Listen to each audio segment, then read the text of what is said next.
နေပြည်တော်တဝိုက်မှာဧပြီလ9ရက်နေ့ညနေပိုင်းကလေပြင်းပြင်းထန်စွာတိုက်ခတ်ခဲ့ပြီးမိုးရွာခဲ့တာကြောင့်လူနေအိမ်တချို့ပျက်စီးခဲ့သလိုတကြံမန်းတပ်တချို့ပျက်စီးသွားပါတယ်ဒီကလေးဘလို့ဖြစ်တာလဲအသက်20ကျော်လေးကိုပေါ့နော်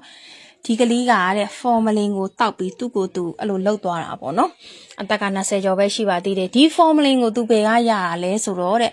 သူအလုံးလုံးတဲ့ခောက်ဆွဲကြောက်ဆက်ယုံကနေပြီးတော့ဒီဖော်မလင်ကိုယူလာလို့ပြောပါတယ်အဲ့ခောက်ဆွဲကြောက်ဆက်ယုံမှာဖော်မလင်ကဘာလို့ရှိရတာလဲလို့မေးတော့တဲ့ခောက်ဆွဲကြောက်တွေကိုမပုံမတူအောင်နှီးတစ်ပြားစာအဲ့ခောက်ဆွဲကြောက်ထဲကိုထည့်တာလို့အဲ့ကိုင်ကန်ရှင်ရဲ့မိဘတွေကပြောပါတယ်တဲ့အားလုံးပဲမင်္ဂလာပါကျွန်တော်ဒီကနေ့မှလည်းထိုးရသတင်းကြောင်းကြလေးတွေကိုစူးစီးပေးထားပါတယ်ဆိုတော့ view လေးကိုစရအောင်ပါနေပြည်တော်တဝိုက်မှာဧပြီလ9ရက်နေ့ညနေပိုင်းကလေပြင်းပြင်းထန်စွာတိုက်ခတ်ခဲ့ပြီးမိုးရွာခဲ့တာကြောင့်လူနေအိမ်တချို့ပျက်စီးခဲ့သလိုတကြံမန်းတပ်တချို့ပျက်စီးသွားပါတယ်2026ခုနှစ်ဧပြီလ9ရက်နေ့မှာနေပြည်တော်နဲ့လေဝေးမြို့နယ်အတွင်းကိုရုတ်တရက်လေပြင်းတိုက်ခတ်ခဲ့တာဖြစ်ပြီးဒေသခံလူထုကြားထိတ်လန့်တကြားဖြစ်ခဲ့ရသလိုဆုံးရှုံးမှုတွေလည်းရှိနေခဲ့တာပါတရင်တွေအရနေပြည်တော်ထဲကမန်းတပ်တချို့လည်းထိခိုက်ပျက်စီးသွားခဲ့တယ်လို့သိရပြီးပြင်းထန်စွာတိုက်ခတ်ခဲ့ပြီးတဲ့နောက်ညပိုင်းမှာတော့သူမဟုတ်သလိုတတရရရှိနေခဲ့ပါတယ်ရုတ်တရက်မိုးရွာချလေပြင်းတိုက်ခတ်ခဲ့တာဖြစ်ပြီးစစ်ကောင်စီကကျင်းပဖို့ပြင်ဆင်နေတဲ့တင်းကြံမန်းတပ်တွေအတော်များများပျက်စီးခဲ့တယ်လို့လေဝေးမြို့နယ်ထဲကလူနေအိမ်တချို့လည်းထိခိုက်ပျက်စီးဆုံးရှုံးခဲ့ရပါတယ်နေပြည်တော်ဟာလစဉ်ပုံမှန်လေပြင်းတိုက်ခတ်နေတဲ့သဘောမှတွေ့ရပြီးဖေဖော်ဝါရီလ21ရက်နေ့တုန်းကလည်းအခုလိုပဲမိုးကြီးလေပြင်းတိုက်ခတ်ခဲ့ပြီးမက်လ21ရက်နေ့မှာလည်းမိုးကြီးလေပြင်းကျခဲ့တဲ့ဖြစ်စဉ်တွေရှိခဲ့ပါတယ်အခုဧပြီလ9ရက်နေ့မှာလည်းမိုးကြီးလေပြင်းကျခဲ့တာဖြစ်ပြီးကွင်းပြင်ထီးထီးကြီးဖြစ်နေပြီးအပူချိန်ပူပြင်းလေထုပေါ့ပါလာတာကြောင့်နေပြည်တော်မှာလေပြင်းကျတဲ့ဖြစ်စဉ်တွေကိုတိတိတသားမြင်တွေ့လာနေကြရတာပါ9ရက်4လ2026ပြည်သူ့ရင်ရှင်နေရတော့ဒီလိုဖြစ်ကုန်တယ်ပေါ့နော်ဒါတော့နေပြည်တော်မှာတကြံမတ်တက်တွေပြိုလဲပျက်စီးကုန်တဲ့အနေထားပေါ့ဗျာတော်တော်ကြောင်ကြောက်ကုန်တာတော်တော်တိုင်ပတ်ကုန်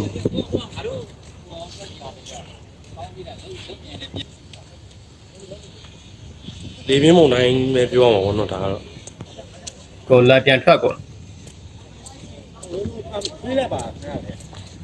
ဟိုဒီတကားကလည်းငါတို့မိုးကြပြစ်မှလည်းကြောက်ရတယ်ရှင်နေရတော့စိုးကုန်ပြီစနေပြန်လောက်ရမယ့်အနေထားပဲဟာတကြံပြန်စကန်နီးမှလေပြင်းမုန်တိုင်းလောက်လိုက်တော့အကုန်ကြောင်ပြောက်ကုန်ကိုတက်ပတ်ကုန်တော့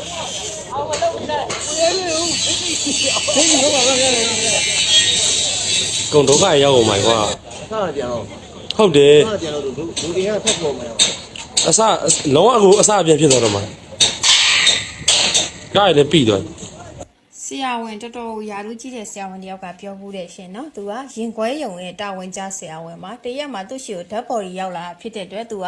ရင်ခွဲပြီးစစ်ဆေးတဲ့အခါမှာအတွင်းမှာရှိတဲ့ဥကလီစာတွေအသေးတွေကြောက်ကတ်တွေအလုံးကညိုပုတ်မဲပြီးတော့ပြက်စီးနေတာကိုတွေ့ရတယ်ပြီးတော့ဆရာဝန်ကပြန်ချုပ်ပြီးကာယကရှင်ရဲ့မိဘနဲ့စကားပြောတာပေါ့နော်ဒီကလေးဘလို့ဖြစ်တာလဲအသက်20ကျော်လေးကိုပေါ့နော်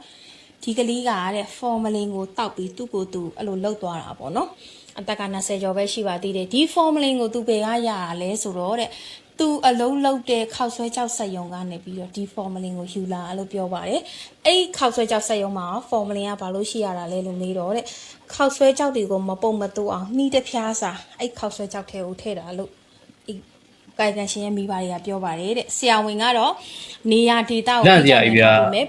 ကုမ္ပဏီလို့မပြောထားပါဘူးမမုန်းတို့လည်းအဲ့ဒါပြောပိုင်ခွင့်မရှိပါဘူးရှင်အဓိကပြောချင်တာ formula ဆိုတာအရင်တော့မမုန်းတို့သိကြတာက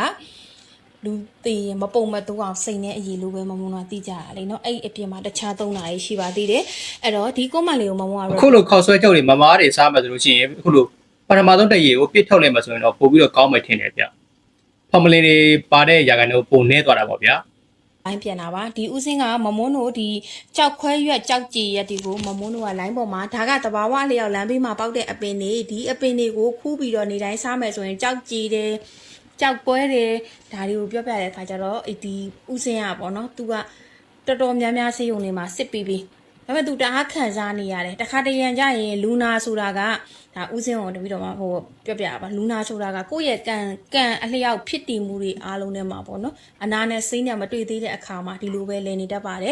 အဲဒီဆရာဝန်ကြီးတွေဆိုတာလေခင်မီစေးပညာတွေနဲ့ကုသတာဖြစ်တဲ့အတွက်ဆရာဝန်ကြီးမှာတော့အလွဲမှာမရှိပါဘူးရှင်เนาะတော်တော်များများကတင်းဆောင်မရှိပါဘူးရှင်အဲ့တော့ဒီကြောက်ခွဲရွက်လေးကိုမမုန်းတို့ရှာပြီးတော့နေရိတ်6လမ်းနဲ့ပြီးတော့ drawing လုပ်တယ်ပို့တတ်တယ်ပြီးတော့ဥစဉ်ရှိကိုပို့ပေးတဲ့အခါမှာတော့သူနှစ်ဘူးလေးနဲ့တင်ကိုကြောက်ခွဲရဲ့နှစ်ဘူးတောက်တာနဲ့ကို69ရာခိုင်နှုန်းပျောက်ကင်းသွားတဲ့မမုန်းတို့ကျေးဇူးတင်ကြောင်းကွန်မန့်လေးရေးပေးတာကိုမမုန်းတို့ reply ပြန်ပေးတာပါခောက်ဆွဲကြောက်ကိုစားခြင်းသည်နှလုံးရောဂါဖြစ်စေတယ်စီးချိုရောဂါဖြစ်စေတယ်ကြောက်ကက်နဲ့အသက်ကိုပျက်စီးစေပါတယ်နောက်တစ်ခုကအမျိုးသမီးတွေ အများတိုင်းအတွက်တော့မကောင်းပါဘူး ဖြစ်ပြီးတော့တွိုင်းလိုက်ကလန်းတွေမညီရတွေဖြစ်တဲ့ တစ်ခါတလေလောက်ပဲကောင်းပါတယ်ဗျ ရနိုင်စွမ်းနေကြဆင်းပါတယ်ခောက်ဆွဲကြောက်ကိုကြိုက်တော်ညာလဲရန်ဖန်ရန်ကသာစားဖို့အတွက်မမွေးရမောင်နှမတွေကိုမျှဝေလိုက်ပါတယ် ကိုယ့်ရင်ကကလေးငယ်တွေခေါက်ဆွဲချောက်ထုတ်တွေနေတိုင်းလိုစားဖြစ်နေရဆိုရင်ဒီဗီဒီယိုလေးကိုစွန့်အောင်ကြည့်ပေးပ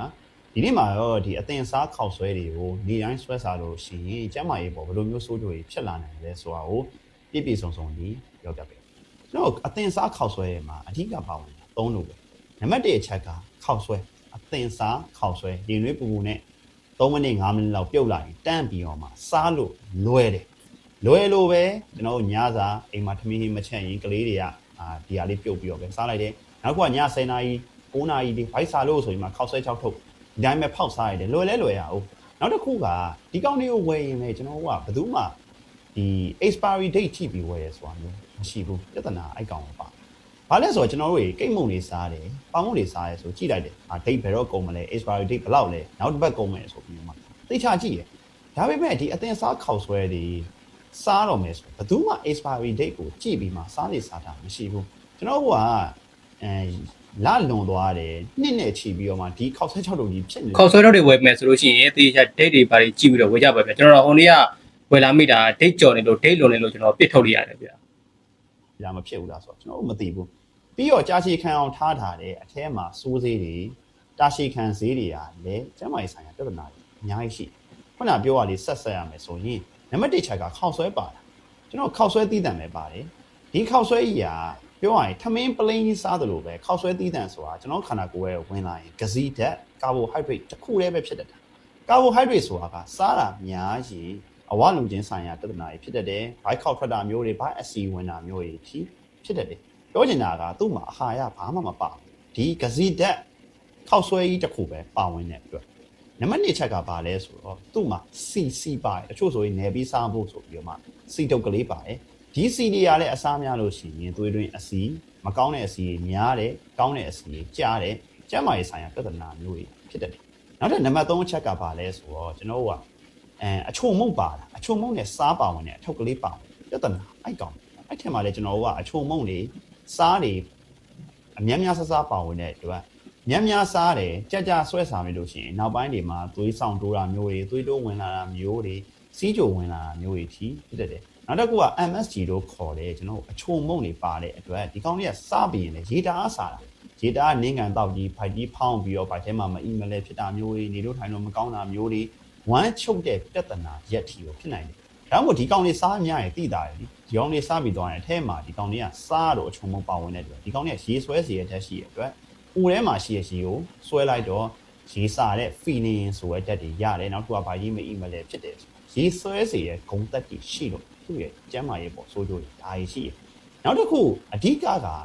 ဒီခောက်ဆွဲကြီးတည်တံပါဝင်တဲ့သူခန္ဓာကိုယ်အတွက်လိုအပ်တဲ့အာဟာရပြည့်စုံလုံးဝမရဘူးကျွန်တော်တို့အာဟာရမျှတတဲ့အစားအသောက်ဆိုတာကာဘိုဟိုက်ဒရိတ်ရယ်ပရိုတင်းရယ်ဖတ်ရယ်ဖိုင်ဘာရယ်ဒီ၄ခုကိ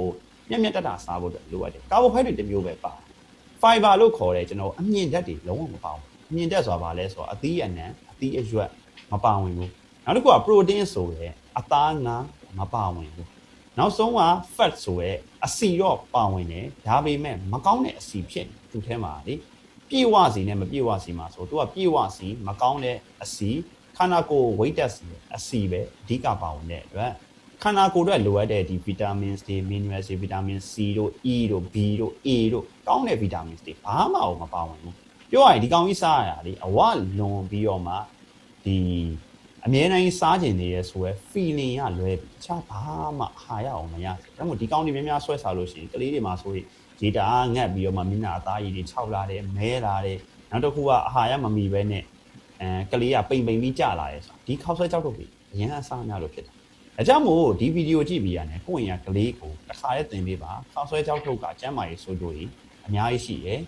။တကယ်လို့မှတစ်ခါလေးစားနေတယ်ဆိုရင်လည်းတစ်ပတ်နေမှတစ်ထုပ်လို့နှစ်ပတ်နေမှတစ်ထုပ်ဆိုပြီးတော့ limit လုပ်ပြီးမှစားပါ။စားမဲ့အချိန်တိုင်းမှာလည်းခောက်ဆွဲကြောက်ကိုဒီတိုင်းကြီးဖောက်စားမျိုးလုံးဝမလုံးနဲ့ရင်သွေး ကလေးအတွက်အရေးကြီးပါတယ် တေချာလေးချက်ပြုတ်ပြီးတော့မှအသားတို့အရွက်တွေတို့ထည့်ပြီးမှကျွေးရဆိုရင်တော့အာဟာရကောင်းရပါလိမ့်မယ်ဒါပေမဲ့တပတ်ကိုတစ်ချိန်ထက်တော့ပိုပြီးမှမစားဖို့အတွက်တေချာလေးသင်ပေးစီပြီးလို့ပါလေ ဟုတ်ကဲ့ပါဒီနေ့လုံစပတ်တဲ့အကြောင်းအရာလေးတွေကိုနေ့စဉ်ပေါ်မှာတက်ဆက်ပြီးမှဖြစ်လို့ကျွန်တော်ရဲ့ channel လေးကိုလည်း like support နှိပ်ထားနိုင်ပါတယ်ဒီဘက်နဲ့ပတ်သက်ပြီးတော့ miss တို့ရဲ့ထင်မြင်ဆက်ချက်လေးတွေကိုလည်းအောက် comment မှာရေးပြီးတော့ခဲ့ဗျာ